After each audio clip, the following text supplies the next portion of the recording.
Lines, प्रायोजक राम बंधू आचार, आपला टेस्ट पार्टनर. जा देवेंद्र. जरांगेंचं आंदोलन हा राजकीय अजेंडा, सरकार उलथवण्यासाठी आंदोलन सुरू असून अजितदादांच्या राष्ट्रवादीच्या आमदारांचाही यात सहभाग. ओबीसी नेते लक्ष्मण हाकेंचा खळबळजनक आरोप.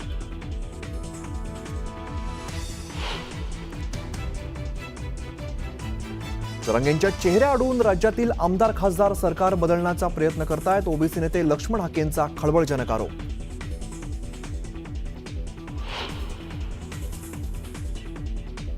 ओबीसींचं आरक्षण संपवण्याचा डाव, मात्र 50% ओबीसी एकत्र आले तर तुमचं काय होईल, लक्ष्मण हाकेंचा इशारा.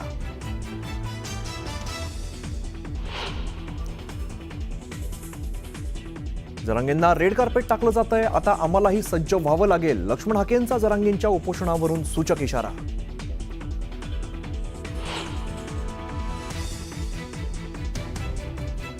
हुल्लडबाजी करणाऱ्या आंदोलकांवरती जरांगे संतापले. शांततेत आंदोलन करा, अन्यथा निघून जा, जरांगेंचा हुल्लडबाजांना इशारा.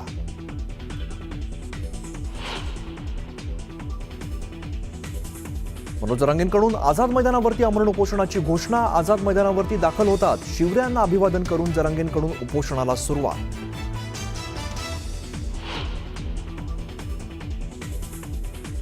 सर्व मागण्यांची अंमलबजावणी होईपर्यंत मुंबई सोडणार नाही, डोक्यावरती गुलाल पडल्याशिवाय इथून हलायचं नाही, गोळ्या घातल्या तरी आता माघार नाही, जरांगेंचा निर्धार.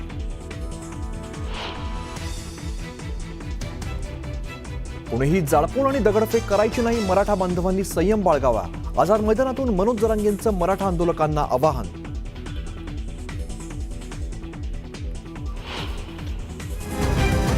मनोज जरांगेंच्या उपोषणासंदर्भातली माहिती आपण घेतोय. आमचे प्रतिनिधी विवेक गुप्ता सध्या आपल्या सोबत आहेत सीएसएमटी स्टेशनवरती. मराठा आंदोलकांची मोठी गर्दी झाली आहे. विवेक, कुठे चाललेत हे सगळे मराठा आंदोलक सीएसएमटी स्टेशनवरनं? मुंबई में आज मराठा नेता जरांगे पाटिल हजारों लोगों की संख्या के साथ मुंबई पहुंच चुके हैं.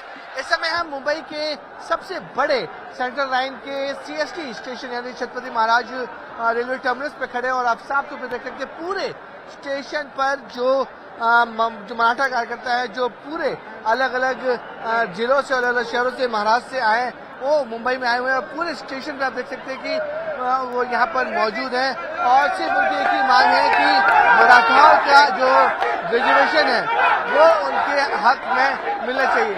तो बड़ी तादाद में जो लोग हैं वो यहाँ पर पहुंचे हुए हैं. अगर मैं अपने कैमरामैन को बोलूं कि आपको आगे की तरफ दिखाए कि किस तरीके से यहाँ पर जो सामने ये लोकल स्टेशन का स्टेशन है, यहाँ पर लोकल ट्रेनें यहाँ पर चलती हैं और साथ ही साथ जो लॉन्ग डिस्टेंस ट्रेनें हैं वो वहाँ की हालत में दिखाऊंगा. पूरी जगह पर मराठाओं के जो कार्यकर्ता है वो यहाँ पर पहुंचे हुए हैं.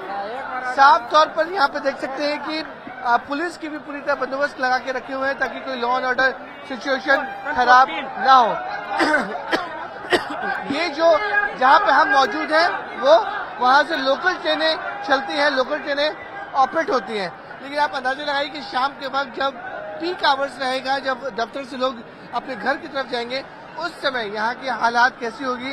इसलिए पुलिस जो है वो अभी से बंदोबस्त बना के रखी हुई है ताकि लॉ एंड ऑर्डर सिचुएशन खराब ना हो. प्लेटफॉर्म पर देखिए किस तरीके से लोग हैं वो बैठे हुए हैं. धीरे धीरे माना जा रहा है कि जो इनकी भीड़ है वो धीरे धीरे बढ़ती चली जाएगी. और जिस समय आपको बताया कि आज सारे दफ्तर खुले हुए हैं, पीक आवर्स में शाम को ये आरपीएफ और पुलिस के लिए बड़ी चुनौती होगी इस भीड़ को कंट्रोल करने के लिए, क्योंकि जो लोग हैं वो बड़ी तादाद में यहाँ पर आएंगे और अपने घर की तरफ जाएंगे. और साथ में देख सकते हैं कि अलग अलग जिले से, अलग अलग शहरों से, अलग अलग गाँव से जो मराठा जो लोग हैं वो यहाँ पर पहुंचे हुए हैं. वही हालात अगर मैं आपको दिखाऊंगा कि दूसरी तरफ जो लॉन्ग डिस्टेंस ट्रेन है, जहाँ से लंबी दूरी की जो ट्रेन चलती है, एक्सप्रेस ट्रेन, वहाँ पर भी बड़ी तादाद में जो भीड़ है वो इकट्ठी हुई है. जो लोग यहाँ पे पहुंचे हैं लोकल ट्रेन पकड़ने के लिए और लॉन्ग डिस्टेंस ट्रेन पकड़ने के लिए, उन्हें भी बहुत ज्यादा मुश्किलों का सामना करना पड़ रहा है, क्योंकि पूरे स्टेशन पर जो मराठा जो कार्यकर्ता है जो आए हैं मराठा मांग को, आरक्षण को लेकर, वो यहाँ पर मौजूद है. जिससे मैंने आपको बताया कि शाम होते होते वक्त जब ऑफिस की छुट्टी होंगी, बड़ी तादाद में यहाँ से स्टेशन के लोग पीक आवर्स अपने घर की तरफ जाते हैं, तो बड़ी चुनौती होगी शाम के बाद पुलिस उनको कंट्रोल करें और साथ ही साथ जो मराठा आरक्षण को लेकर जो विरोध प्रदर्शन कर रहे हैं उनको भी कंट्रोल करें। मुंबई से कैमरा राजेश सापे के साथ विवेक गुप्ता, न्यूज 18 इंडिया।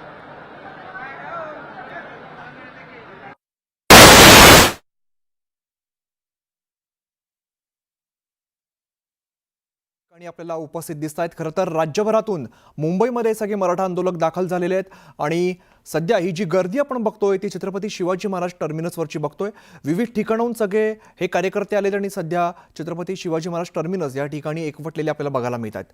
जिकडे बघू तिकडे मराठा आंदोलक आपल्याला या परिसरात बघायला मिळत आहेत। दरम्यान आझाद मैदानात मनोज जरांगे पाटील यांचं अमरण उपोषण आज सुरू झालं। तिकडची काही दृश्य आपण सध्याची थेट दृश्य बघतोय। तर दुसरीकडे मुंबईमध्ये अनेक ठिकाणी हे सगळे मराठा आंदोलक आपल्याला पसरल्याचं दिसतंय। हीच दृश्य ज्या ठिकाणी छत्रपती शिवाजी महाराज टर्मिनस या ठिकाणी अनेक ठिकाणाहून जिल्हाभरातून राज्यभरातून हे सगळे आंदोलक या ठिकाणी आलेले आपल्याला दिसत आहेत। आपण बघतो मनोज जरांगे पाटील यांची भेट घेण्यासाठी अनेक राजकारणी मंडळी सुद्धा आपल्याला येताना दिसत आहेत, चर्चा करतायत। आज 10 वाजता या आंदोलनाला या उपोषणाला खरं तर सुरुवात झाली। मागचे 3 दिवस प्रवास करत हे सगळे आंदोलक मुंबईच्या दिशेने रवाना झालेले होते आणि हे भगवं वादळ आज मुंबईमध्ये धडकलं आणि मुंबईच्या आझाद मैदानामध्ये या उपोषणाला सुरुवात झाली। मंचावरती आलेल्या मनोज जरांगे पाटलांनी काही महत्त्वाच्या सूचना केल्या। कोणालाही त्रास होणार नाही अशा पद्धतीच्या सूचना त्यांनी केलेल्या आहेत। तर मराठा आरक्षणासाठी मनोज जरांगेंचा पुन्हा एल्गार बघायला मिळतोय। महाराष्ट्राच्या अगदी कानाकोपऱ्यातून मराठा आंदोलक मुंबईमध्ये दाखल झालेत।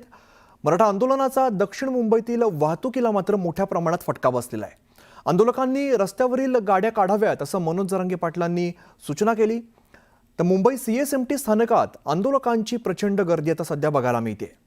CSMT स्थानकातील आंदोलकांनी शांत राहावं, तसंच 2-4 जणांमुळे आंदोलन बदनाम होतंय असं सुद्धा मनोज जरांगे पाटलांनी उल्लेख केलेला होता। तो गोंधळ घालणारे कुठले आहेत हे तपासा असं सुद्धा मनोज जरांगे पाटलांनी सांगितलेलं आहे। कारण मनोज जरांगे पाटलांनी सुरुवातीलाच आवाहन केलं होतं की हे आंदोलन अतिशय शांततेत झालं पाहिजे। यापूर्वी सुद्धा मराठा आंदोलनासंदर्भात अनेक आंदोलनं झाली, ती शांततेत पार पडली। महामोर्चे निघाले, ते सुद्धा पूर्णपणे शांततेत पार पडले आणि कोणताही चुकीचा प्रकार, अनुचित प्रकार घडू नये, कायदा सुव्यवस्थेला धक्का लागू नये याची काळजी घ्यायचं आवाहन मनोज जरांगे पाटलांनी केलेलं आहे। तसंच गोंधळ घालणारे कुठले आहेत हे तपासा अशा सूचना सुद्धा सगळ्या मराठा आंदोलकांना, कार्यकर्त्यांना मनोज जरांगे पाटलांनी केलेल्या आहेत। 2 दृश्य, एकीकडे आपण थेट दृश्य बघतोय ज्या ठिकाणी मनोज जरांगे पाटील हे उपोषणाला बसलेले आहेत। आज 10 वाजता त्यांच्या उपोषणाला सुरुवात झाली। तर दुसरीकडे आपण बघतोय छत्रपती शिवाजी महाराज टर्मिनस या ठिकाणी प्रचंड मोठ्या संख्येने हे सगळे मराठा आंदोलक उपस्थित आहेत। त्या ठिकाणी आपल्याला बसलेले बघायला मिळत आहेत। खरं तर काही वेळानंतर ऑफिसेस सुटायची वेळ होईल, अनेक जे नोकरदार वर्ग तो घरी जायला सुरुवात होईल, तर त्यावेळेला सुद्धा प्रचंड गर्दी या ठिकाणी होण्याची शक्यता आहे। आमचे प्रतिनिधी विवेक यांनी आत्ताच या संदर्भातली आपल्याला माहिती दिली। को कॉर्डन ऑफ कर दिया, बड़ी तादाद में जो लोग हैं यहाँ पर पहुंचे हुए हैं। अगर मैं सामने दिखा सकता हूँ, सामने BMC ऑफिस है, BMC बिल्डिंग है, उसके सामने भी बड़ी तादाद में जो लोग हैं, हजारों की संख्या में जरांगे पाटिल को सपोर्ट करने के लिए यहाँ पे लोग पहुंचे हुए हैं। और महाराष्ट्र के जो अलग अलग जिले हैं और मराठा आरक्षण को लेकर जो मांग की जा रही है शुरू से, उस मांग को लेकर यहाँ पर हजारों की संख्या में जो मराठास है वो यहाँ पर पहुंच चुके हैं। आपको बताना चाहेंगे कि मुंबई पुलिस ने सिर्फ 1 दिन की इजाजत दी है, परमिशन दी है ये प्रोटेस्ट करने के लिए। इन लोगों का साफ कहना है कि जब तक सरकार बात नहीं मानेगी वो यहाँ से नहीं लेंगे। कुछ लोग हमारे पास उनसे बात करते हैं। ये कहाँ से आए हैं आप? भीड़ से। कितने लोग आए साथ में? आपके कितने लोग हैं साथ में? 10-12 लोग हैं एक गाड़ी में। एक गाड़ी, कितनी गाड़ी है टोटल? 2-3 गाड़ी है। नहीं, पूरी गाड़ी साथ में कितनी चल रही है? बहुत बड़ी लंबी रांग है, उधर तक 10-15 किलोमीटर तक रांग लगी हुई है गाड़ी की। लेकिन पुलिस ने बोला है कि 1 दिन का खाली प्रोटेस्ट कर सकते हैं, उसके आगे नहीं। नहीं, हम इधर ही रहने वाले हैं अभी, जब तक आरक्षण नहीं मिलता तब तक इधर ही रहोगे? इधर ही रहेंगे। हमने खाने पीने का सब सामान ला रखा है गाड़ी में। लेकिन पुलिस तो बोलती है कि सिर्फ 1 दिन का परमिशन है, बाकी आपको हटा देंगे यहाँ से। हटा सकते नहीं, किसको हटाएंगे? पुलिस क्या इतनी है क्या? पुलिस कितनी थोड़ी पुलिस है, जनता कितनी है? आप साफ तौर पर देखते थे बड़ी तादाद में जो लोग हैं यहाँ पे इकट्ठे हुए हैं। कुछ लोग देखिए वहाँ पे जो पारंपरिक डांस होता है वो कर रहे हैं। अब पूरे CST स्टेशन पर जरांगे पाटिल के पोस्टर्स लगे हुए हैं। आपको बताना चाहेंगे कि जरांगे पाटिल इस समय मुंबई के आजाद मैदान में पहुंच चुके हैं। वहाँ पर वो तर मुंबईतली आपण ही सगळी दृश्य बघतो. छत्रपती शिवाजी महाराज टर्मिनसच्या परिसरातली सगळी दृश्य, मोठ्या संख्येने आंदोलक दिसत आहेत. जशी आपण आत्ताच प्रतिक्रिया ऐकली की आरक्षण घेतल्याशिवाय इकडनं जाणार नाही असा निर्धार हे सगळ्या आंदोलकांनी केलाय. आपण बघतोय खाण्याचे काही गोष्टी आहेत त्या वाटल्या जात आहेत. रात्रभर प्रवास करून हे सगळे आंदोलक या ठिकाणी आलेले आहेत, त्यामुळे त्यांच्या खाण्यापिण्याची सोय केली जाते. तर इकडे छत्रपती शिवाजी टर्मिनस परिसरात अनेक आंदोलक जे आहेत ते आपल्याला विश्रांती घेताना बघायला मिळत आहेत. जरांगेंचं आझाद मैदानात हे उपोषण सुरू आहे.